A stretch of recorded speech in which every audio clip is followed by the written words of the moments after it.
اعوذ باللہ من الشیطان الرجیم بسم اللہ الرحمن الرحیم۔ آج کا موضوع ہے اولو العزمی نظم کے بند کی تشریح۔ بند نمبر 3، رکھو رفاع قوم پہ اپنا مدار تم، اور ہو کبھی صلے کے نہ امیدوار تم۔ عزت خدا جو دیو لے تو پھر کیوں ہو خوار تم۔ دو رخ کو آب فخر سے رنگ بہار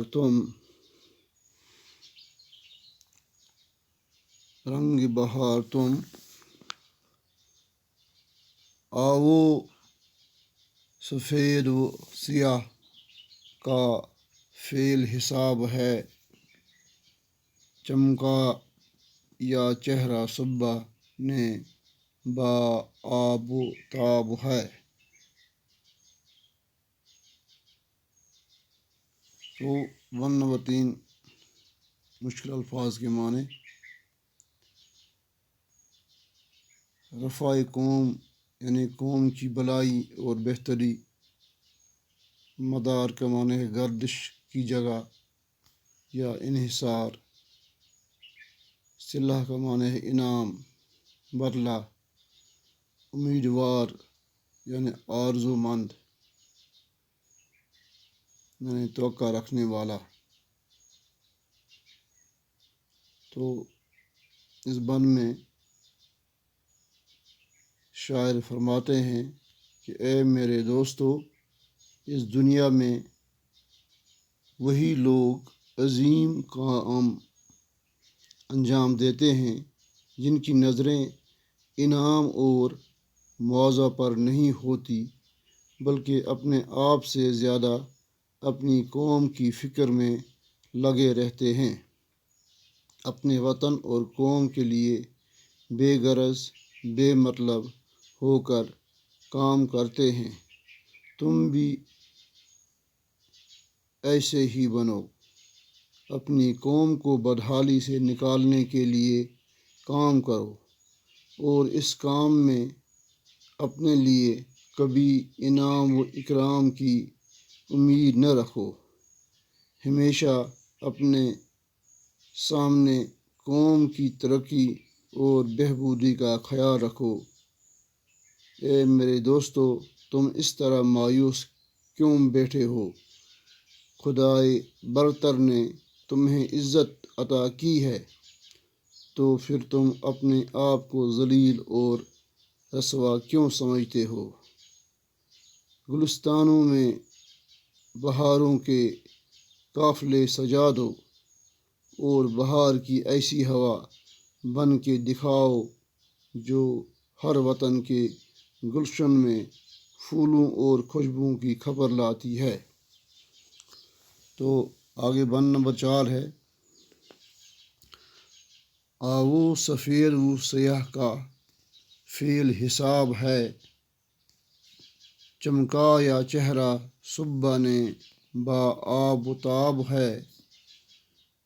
ظلمت پہ نور ہونے لگا فتح یات ہے، اور شب کے پیچھے تیغ بکف آفتاب ہے۔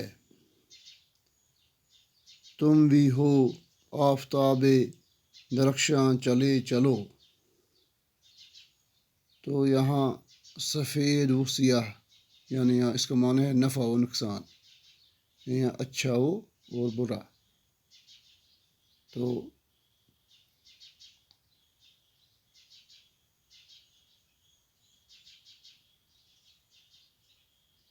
تشریح اس طرح سے ہے، اس بند میں آزاد فرماتے ہیں کہ اے میرے دوستو، آؤ اس دنیا میں بلائی اور برائی، سچ اور جھوٹ کا حساب و کتاب چل رہا ہے۔ آؤ اس حساب و کتاب میں اچھائی کا ہمیشہ بول بالا ہے کہ جس طرح صبح آسمان کے چہرے کو چمکاتی ہوئی نمودار ہوتی ہے، اے دوستو، جس طرح نور ظلمت کی تاریکیوں پر فتح یاب ہو رہا ہے، سچ جھوٹ پر غالب آ رہا ہے، سورج روشنی کی تلوار کو ہاتھ میں لے کر رات کے اندھیرے پردے کا سینہ چیر رہا ہے، میرے دوستو، تم بھی سورج سے کم نہیں ہو۔ چمکتے ہوئے سورج کا راستہ کون روک سکتا ہے؟ اسی چمکتے ہوئے سورج کی طرح آگے بڑھو، یعنی آگے بڑھتے رہو، تمہیں بھی کوئی روک نہیں سکتا، بشرطیہ کہ اپنا فیض عام رکھو۔ بند نمبر 6۔ نیکی کے دیر سے باہم تھے مار کے، اب خات منہ پہ آ گئے ہیں ان کے فیصلے، قسمت کے یہ نوشتے نہیں جو نہ مٹ سکے، وہ گونجا طبل فتح کے میداں کے لیے، کرنائے جنگ کی ہے یہ الحاں، چلے چلو۔ تو باہم یعنی مل جل کر، یعنی ایک دوسرے کے ساتھ۔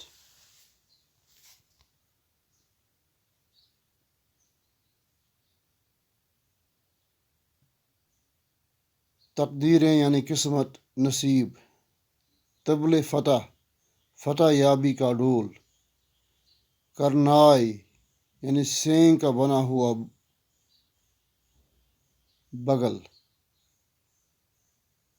تو الحان یعنی لہن کی جمع، آوازیں، گونجا یعنی شور اٹھنا، آواز کا گرجنا۔ تو بند نمبر 5 میں آزاد فرماتے ہیں کہ جب سے یہ دنیا بنی ہے، تب سے اچھائی اور برائی میں جنگ ہوتی چلی آ رہی ہے، اب ان جنگوں کا انجام سامنے آ چکا ہے، جس سے صاف طور پر ثابت ہو چکا ہے کہ جیت ہمیشہ سچائی کی ہوتی ہے اور بدی ہار جاتی ہے، حق ہمیشہ سربلند اور باطل سرنگوں رہا ہے۔